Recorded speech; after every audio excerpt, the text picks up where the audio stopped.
What is your base? आपने कहाँ से शुरू किए, कहाँ पे आपकी स्कूलिंग हुई है, और कैसे ये थॉट प्रोसेस आया कि मुझे इस फील्ड में काम करना है? सो इसके बारे में अगर थोड़ा सा डिटेल पहले बता दें, so it will be better for our viewer to understand that whom they are listening. Correct. So I am born and brought up in Indore and schooling भी यहीं से हुई है, कॉलेज भी यहीं से ही किया है. स्कूलिंग मेरी एक बहुत छोटे से स्कूल से हुई थी और समटाइम्स आई फील जो जर्नी होती है ना हमारी, जहाँ हम पहुँचते हैं वो स्टार्टिंग वहीं से हो जाती है. हमारा स्टार्टिंग कहाँ से लाइफ की हो रही है वहीं से डिसाइड हो जाता है. So in my schooling I went to school जो शायद स्टार्ट ही हुआ था और हम उसकी फर्स्ट बैच थे. और क्योंकि वो पापा के बहुत अच्छे फ्रेंड का स्कूल था तो पापा ने वहीं पे एडमिशन कराया हमारा, और मैं स्टार्टिंग से वहीं उसी स्कूल में पढ़ी थी. And later on that school change to ICSE board, और तब मेरा इंग्लिश लिटरेचर में एक्स्ट्रा करिकुलर एक्टिविटीज में तब इंटरेस्ट बहुत ज्यादा डेवलप होने लगा. Okay. बट तब भी ये था कि पढ़ाई में अच्छी थी, मैं बहुत अच्छी स्टूडेंट थी. पहले फर्स्ट सेकंड थर्ड रैंक में नाम आता था, लेकिन फिर कैसे होना कि धीरे धीरे एक्स्ट्रा करिकुलर में इतना मन लगने लग गया कि academics थोड़े कम होते गए, but then I switched to more into other extracurricular activities. So that was my schooling from my school, that is Little Wonders Convent School.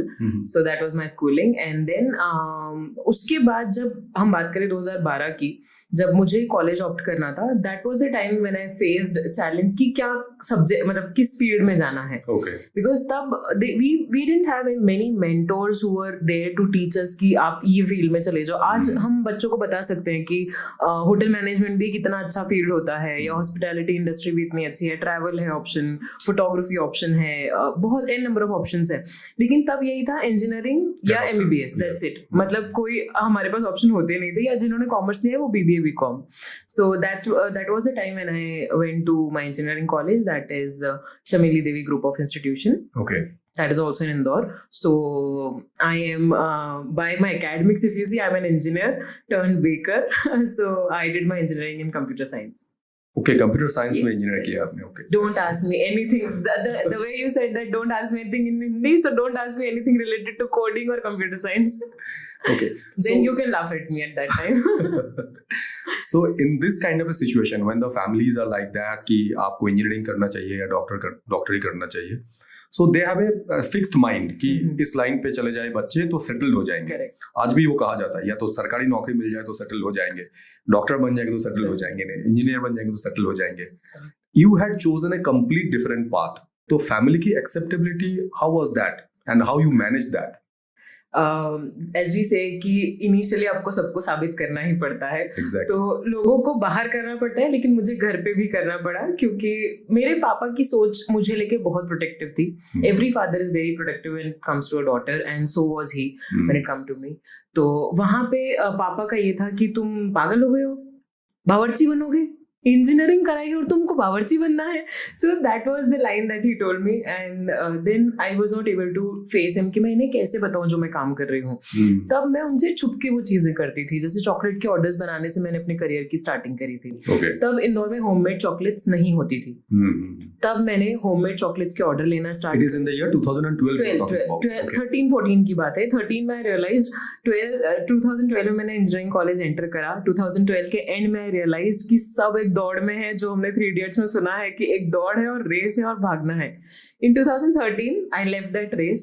I came aside, I stepped aside and I realized कि मुझे क्या करना है, और मेरा interest उसी में है. मतलब जब लोग किताबें पढ़ते थे ना, मैं उसके अंदर रेसिपी बुक रख के पढ़ती थी. तो दैट वाज माय किक कि मुझे पता था नहीं, this is not what I want to do, this is something that excites me and this is what I am happy about.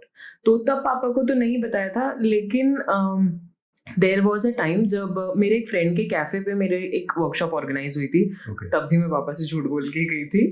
लेकिन जब मैंने पापा को बताया, दैट वाज द डे जब हमेशा मेरे पापा ना मुझे 12th क्लास से बोलते थे, यार ये IIT MBBS वालों का इतना सा फोटो आता है, देखो न्यूज़पेपर में, कभी तुम्हारा फोटो आएगा न्यूज़पेपर में? हमको तो कभी नहीं लगता कि तुम लोग के फोटो आएंगे. और उस टाइम पे मेरा हाफ पेज दैनिक भास्कर का आर्टिकल पब्लिश हुआ था. And that was the moment कि आज मैं पापा को बताऊंगी कि आप बोलते थे इतना सा फोटो चाहिए और मेरा पूरा आर्टिकल आया है उसमें. सो दैट वाज द टाइम मैंने पापा को पहली बार बताया. He was very happy. और उस दिन से लेके आज तक शायद 250 न्यूज़पेपर आर्टिकल्स के ऊपर है मेरे, और वो सब पापा ने काट के रखे. That is great. And how you named it Cooks and Craft, and what was the inception story about Cooks and Craft?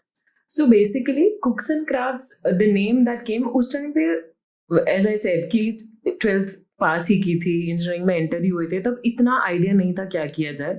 लेकिन मेरे लिए जो क्राफ्ट सबसे बड़ा आर्ट एक जो लगता है, that comes only when you cook, when you bake things, right? That is also art. People generally, don't consider these things under art, but you need to understand that अगर कोई एक अच्छा कलाकार है तो वो सिर्फ पेंटिंग नहीं करता, अगर कोई अच्छा कलाकार है तो सिर्फ वो डांस नहीं कर सकता, वो गा नहीं सकता, एक केक आर्टिस्ट भी एक आर्टिस्ट है. Yes, right? So that was the thinking that I had that time in my mind कि this is why I need to name it Cooks and Crafts. Baking, why I didn't put element that time, because I wanted people to relate it more to like cooking. उस time पे कैसा होता है ना, cooking classes बहुत ज्यादा trending होती थी. बेकिंग सुपर स्पेशलिटी हुआ. हाँ, तो कुकिंग से हर कोई रिलेट कर पाता था. किसी को शादी हो रही है, किसी की तो कुकिंग सीखना है, बाहर जा रहा है बच्चा तो कुछ कुकिंग सिखाने के लिए भेजते थे. तो उस कारण से cooking was the main element that I kept, and crafts again because again crafting your whole setup of your dish is your dish presentation is your craft that you present in front of the audience. So that's how we named it Cooks and Crafts. Okay.